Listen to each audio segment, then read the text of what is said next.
하나님의 인도하심을 기다리다가입니다.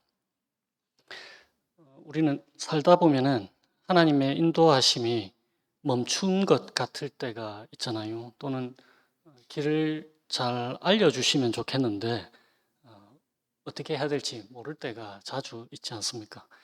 그리고 하나님께 인도하심을 구하면서 응답을 기다리는데 많이 지체되는 것 같을 때, 그럴 때가 있잖아요. 그럴 때 여러분들은 어떻게 하십니까? 하나님과 모세가 40일 동안 시내산 위에서 만나는 거예요. 그게 출애굽기 24장에서부터 지난주 31장까지의 이야기였습니다.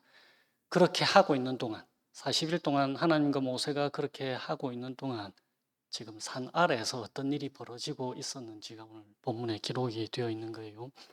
40일간 하나님이 모세와 만나시면서 성막을 어떻게 만들어야 하는지, 제사장은 어떠한 사람이 되어야 하고 옷을 어떻게 만들어야 되는지, 그리고 언약의 증표인, 우리가 지난주에 한 거, 언약의 증표인 안식일을 이스라엘에게 명령하시고, 그리고 그 증거로 십계명 두 돌판을 모세에게 건네주시잖아요.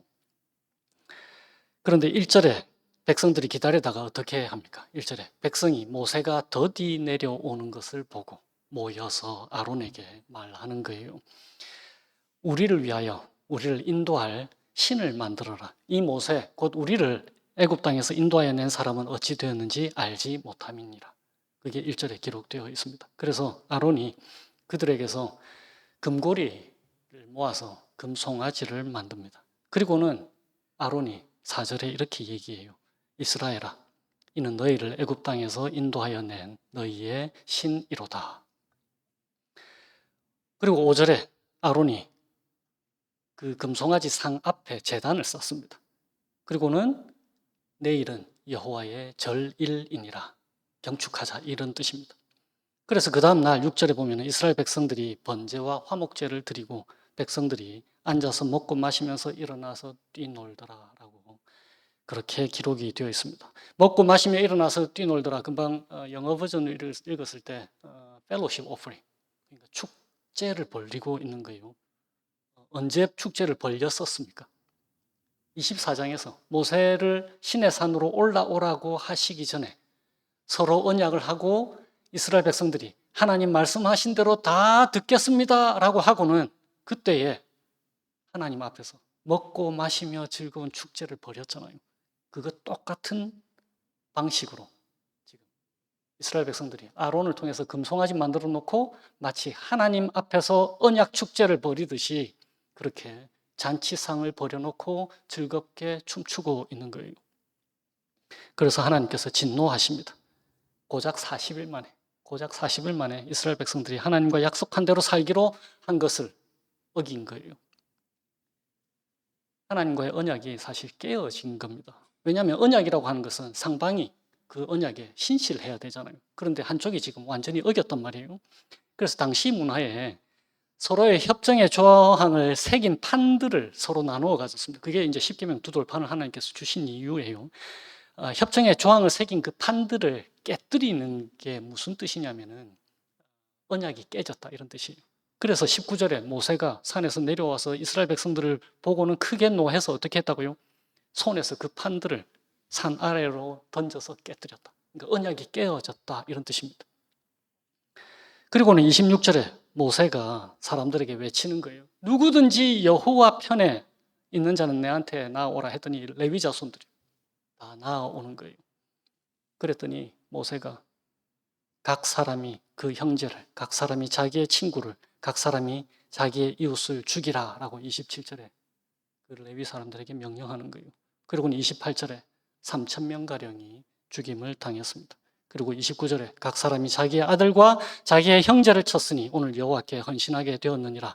그리고는 35절에 여호와께서 백성을 치시니, 이 말은 재앙을 내리시니 이런 뜻입니다. 아주 슬픈 이야기예요.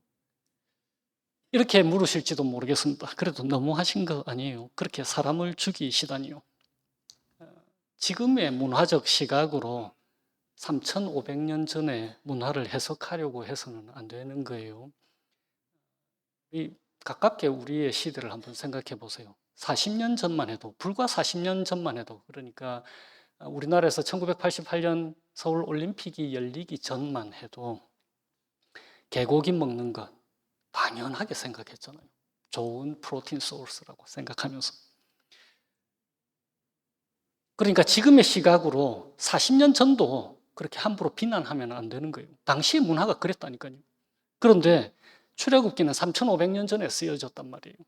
그런데 지금의 시각으로 당시의 문화를 비난할 수가 없는 거예요. 그러니까 우리가 성경을 바라볼 때는 무엇에 초점을 둬야 하냐면 메시지가 무엇인지, 당시의 문화 속에서 하나님께서 어떠한 메시지를 주고 계시는지 그 메시지를 찾아서 지금의 문화에 그 메시지를 적용시켜야 되는 거예요.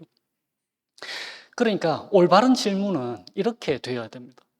하나님이 이것 가지고 사람을 다 죽이시네, 이게 아니고 올바른 질문은 하나님이 그토록 미워하신 것을 나도 미워하고 있는가 하는 거예요. 하나님이 그토록 분노하셨으니까 하나님이 분노하시는 것을 나도 분노하는가라는 거예요. 10절에 한번 보십시오. 하나님이 이렇게 말씀하세요. 내가 그들에게 진노하여 11절에도 주의 백성에게 진노하시나이까. 12절에도 주의 맹렬한 노를. 그런데 19절에 모세가 어떻게 하는지를 한번 보세요. 19절에 보면은 진에 가까이 이르러 그 송아지와 그 춤추는 것을 보고 크게 노하여, 모세가 크게 노하였다 되어 있는 거예요. 단어가 똑같은 단어를 썼어요. 주님이 노하신 것, 진노하신 것과 모세가 노한 것하고 똑같은 단어를 쓴 거예요. 그러니까 같은 히브리어 단어를 사용함으로써 하나님께서 진노하신 것처럼 모세가 진노했다라고 되어 있는 거예요. 왜 진노했을까요? 백성들의 마음이 무엇이었겠습니까? 누구라도 좋으니까, 그러니까 1절을 보시면 누구라도 좋으니까 우리를 인도해 달라라는 거예요.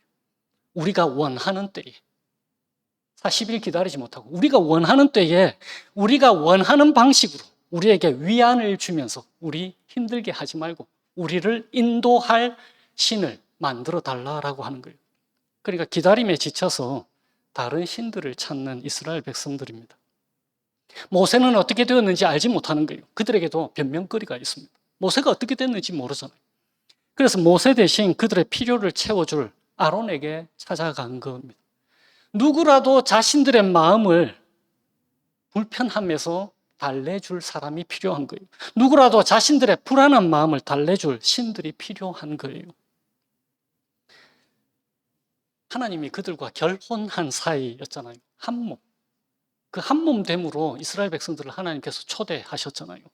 그러니까 이걸 우리의 말로 얘기하면 부부 사이에 외도를 한 거예요. 바람을 핀 거예요.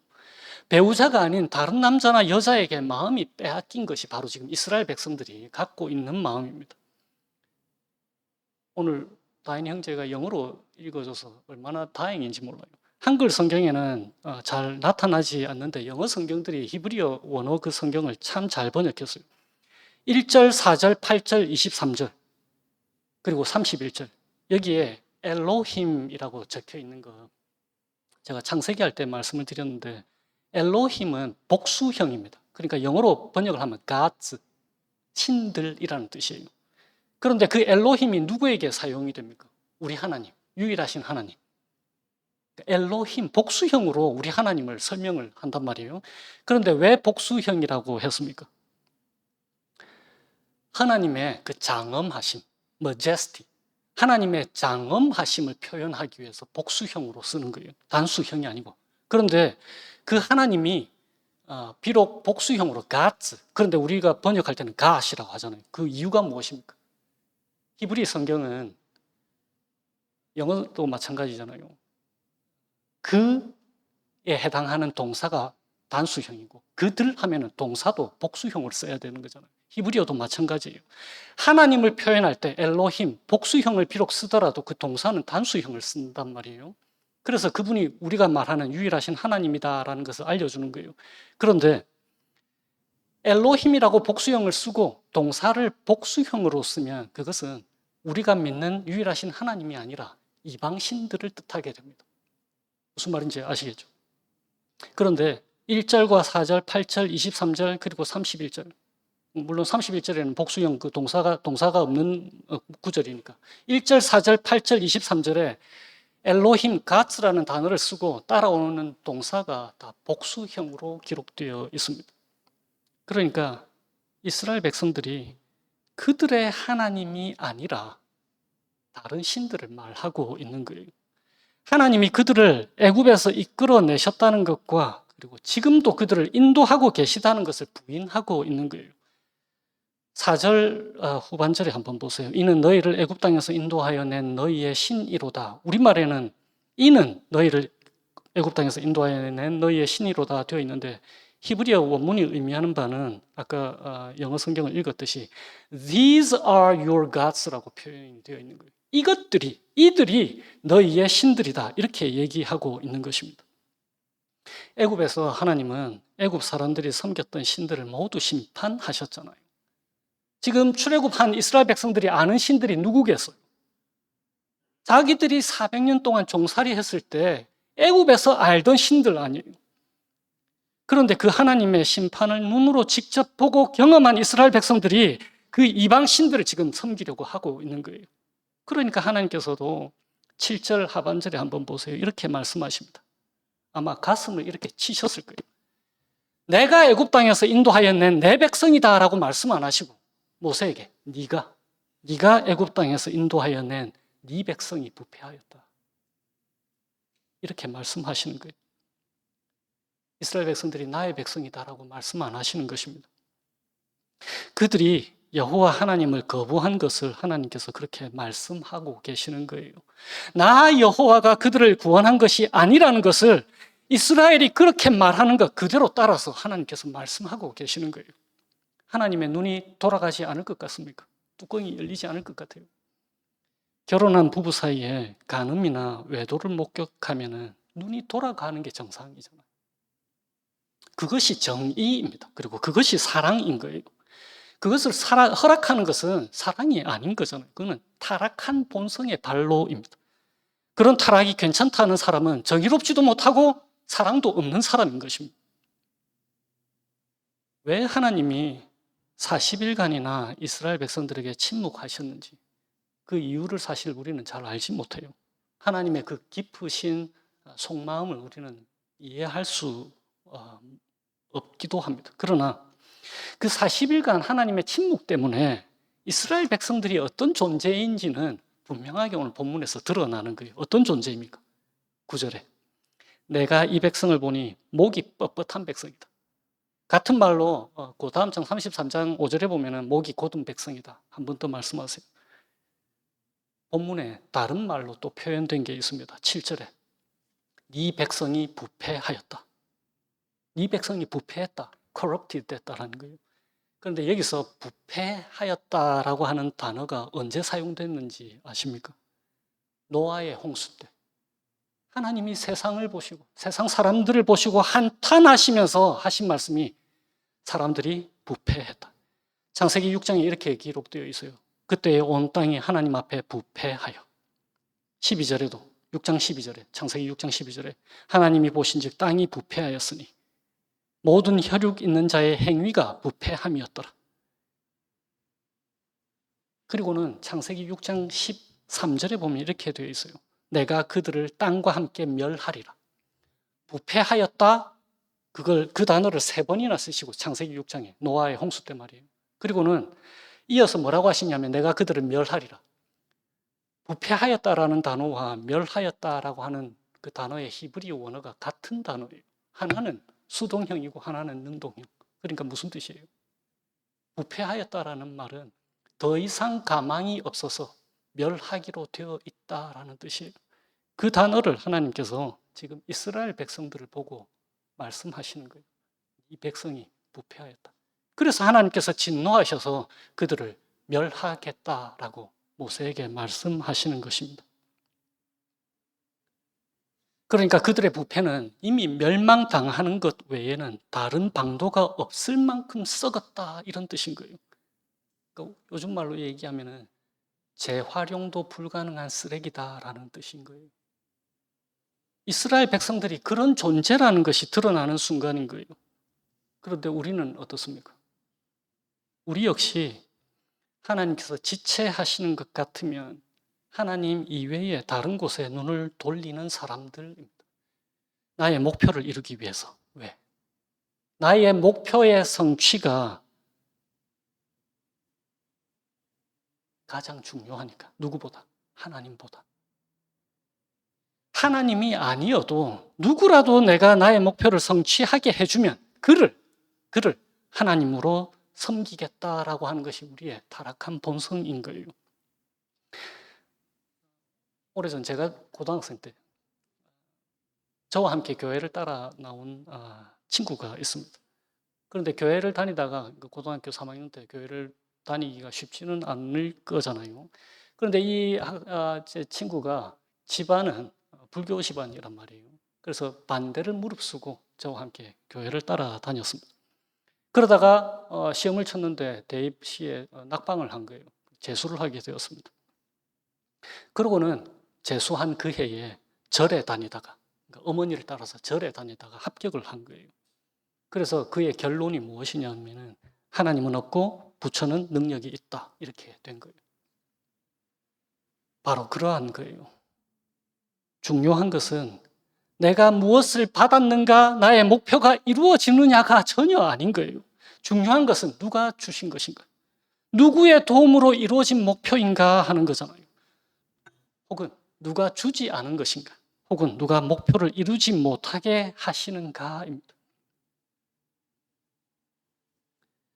주지 않고 목표를 이루지 않을 때도 하나님은 우리를 위해서 그러시는 거잖아요. 사랑하시니까. 이스라엘 백성들이 바로 이 지점에서 실패한 거예요. 부패하여서 멸망당하는 것이 마땅한 존재들입니다. 그들이 파기한 언약을 파기된 채로 두어서 그들을 하나님의 백성 아닌 사람들로 대우하셨어야 마땅했잖아요. 그럼에도 오늘 본문에서 보시는 것처럼 모세의 중보 기도에 하나님께서 멸하시기로 한 것, 이스라엘 백성 전체를 멸하시기로 한 뜻을 다시금 거두어들이십니다.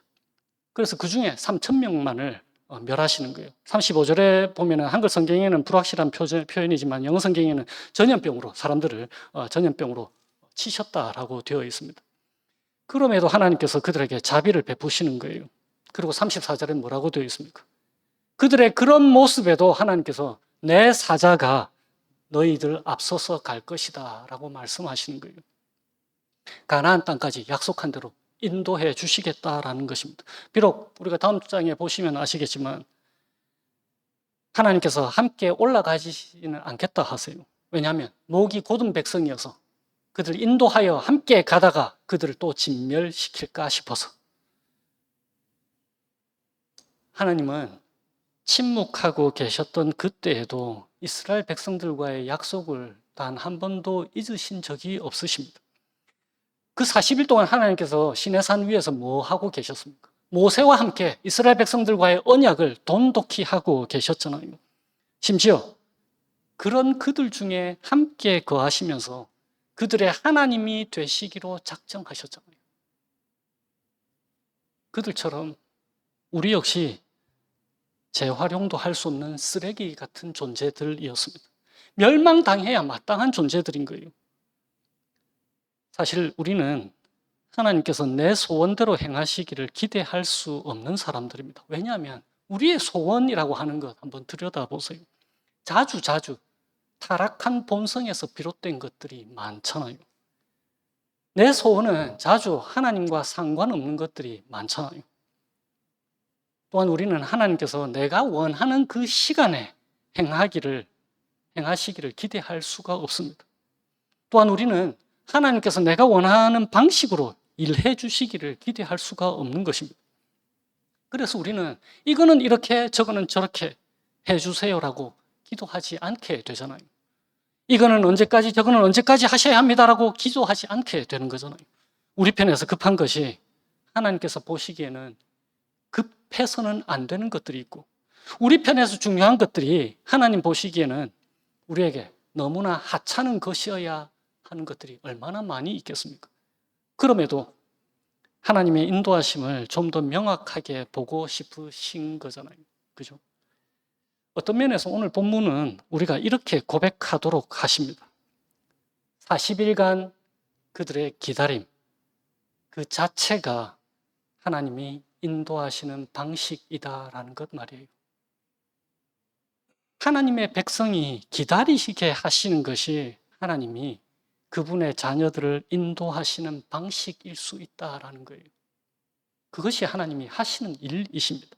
우리가 보기에는 하나님이 아무것도 하지 않는 것 같은 때에 하나님은 분명히 우리를 위해서 일하고 계시는 거예요. 어떤 근거로 이렇게 말할 수가 있습니까? 로마서 8장 32절에 자기 아들을 아끼지 아니하시고 우리 모든 사람을 위하여 내주신 이가 어찌 그 아들과 함께 모든 것을 우리에게 주시지 아니하겠느냐. 잠잠히 계시는 그때도 하나님은 그 아들과 함께 모든 것을 우리에게 주시는 분이십니다. 그래서 빌립보서 4장에 이렇게 되어 있잖아요. 나의 하나님이 그리스도 예수 안에서 영광 가운데 그 풍성한 대로 너희 모든 쓸 것을 채우시리라. 그리고 베드로전서 5장 7절에 너희 염려를 다 주께 맡기라. 이는 그가 너희를 돌보십니다. 그 믿음 위에 우리가 서 있는 거예요. 그리고 이런 침묵하는 방식의 인도하심이 우리로 하여금 우리의 타락한 본성, 곧 죄성을 알게 해줍니다. 우리는 조금만 나의 소원과 필요가 제때제때 내가 원하는 방식으로 이루어지지 않으면 하나님 이외에 다른 어떤 방식으로라도 이루고야 말겠다는 타락한 본성이 우리 속에 다 숨어 있잖아요. 우리가 그만큼이나 하나님을 사랑함이 부족하다는 것, 그거 알게 해주십니다. 주의 성령이 아니고서는 우리가 할 수 있는 것이라고는 간음하는 것뿐이라는 것, 그거 하나님께서 우리에게 알게 해주세요. 그래서 하나님의 영, 그리스도의 영, 성령이 아니고서는 우리도 부패한 이스라엘이라는 그 사실을 하나님께서 오늘 본문을 통해서 우리에게 보여주시는 거예요. 신실함이라고는 전혀 없는 우리, 오직 우리 하나님만이 신실하시다라는 것을 보여주시는 것입니다. 어떤 사람들은 여전히 이렇게 말할지 모르겠습니다. 아무리 그래도 그렇지 금송아지 하나 만든 것 같고 3,000명이나 칼로 죽여버리시나? 그리고 29절에 이렇게 되어 있잖아요. 각 사람이 자기의 아들과 자기의 형제를 쳐서 죽였다. 그리고는 뭐라고 되어 있냐면 오늘 여호와께 헌신하게 되었느니라. 그 죽인 걸 가지고 여호와께 헌신하게 되었다 하면서 이어서 충격적인 말이 나오잖아요. 그가 오늘 너희에게 복을 내리시리라. 어떻게 하나님이 그러실 수 있냐는 거예요. 그런데 사실 우리가 하나님의 유일한 아들을 죽게 만든 사람들입니다. 바로 우리가 그것을 하나님께 요구한 사람들인 거예요. 하나님이 자기의 아들을 죽게 만든 사람이 바로 우리들이잖아요. 그런데 하나님은 자신의 외아들인 예수님을 우리가 죽게 했음에도 우리를 저주하시기는커녕 그런 우리에게 영원한 복을 내리신 분이십니다. 여기에 하나님의 사랑과 은혜가 그리스도 예수 안에 담겨져 있는 거예요. 하나님은 그토록이나 우리에게 은혜를 베푸시기를 원하시는 분이십니다. 누구 때문에요? 우리 주 예수 그리스도 때문에. 40일간 실패한 우리 대신에 40일간 우리 주 예수 그리스도께서 광야에서 사탄의 시험을 이기셨습니다. 그래서 하나님께서 예수님께서 하신 일을 우리가 했다라고 대신 칭찬해 주시는 거예요. 칭찬으로만 끝나는 것이 아닙니다. 예수님께서 어떻게 40일간의 그 사탄의 시험을 광야에서 이기셨는지 우리에게 알려주셨잖아요. 우리가 누가복음 할 때. 누가복음 4장 말씀입니다. 4장 1절 2절에 예수께서 성령의 충만함을 입어 요단강으로 돌아오사 광야에서 40일 동안 성령에게 이끌리시며 마귀에게 시험을 받으시더라. 마귀라는 단어는 사탄이라는 말하고 똑같은 단어입니다. 그리고는 하나님의 말씀으로 사탄의 시험을 이기신 후에 바로 이어지는 말씀, 누가복음 4장 13절에 뭐라고 되어 있습니까? 예수께서 성령의 능력으로 갈릴리에 돌아가셨다. 바로 그분의 영을 우리에게 주셔서 우리와 언제나 함께 하시기로 약속하신 분이신 거예요. 그래서 우리도 그리스도의 영, 성령으로 하나님께서 아무것도 하시지 않는 것 같은 40일간의 기간을 믿음으로 이겨낼 수 있도록 우리를 도우시고 인도해 주고 계시는 것입니다. 이 신실하신 주님과 함께 한 주를 동행하시기를 주님의 이름으로 축원드립니다. 기도하겠습니다. 주 하나님 아버지, 참으로 감사해요. 참으로 부패한 저희들을 새롭게 하셔서 이 쓰레기 같은 존재 가운데에서도 참 아름답고 존귀한 예수 그리스도 닮은 형상 창조해 주신 것 참 감사해요. 저희들의 변화된 본질을 기억하게 하시고 저희들이 혼자 세상을 살아가는 것이 아니라 삶의 형편과 처지가 어떠하든지 주의 성령께서 저희들과 함께 동행하시고 도우시고 힘주시고 믿음 주시는 분이심을 기억하게 하셔서 새롭게 주어진 이 한 주를 살아갈 때에 네, 하나님, 주님 한 분만으로 충분합니다라고 하는 그 믿음의 고백이 저희들 가운데 있게 하셔서 새 언약 가운데 속해 있는 하나님의 신실한 자녀와 백성으로 이 땅을 살아갈 수 있도록 인도해 주시기를 예수님의 이름으로 기도합니다. 아멘.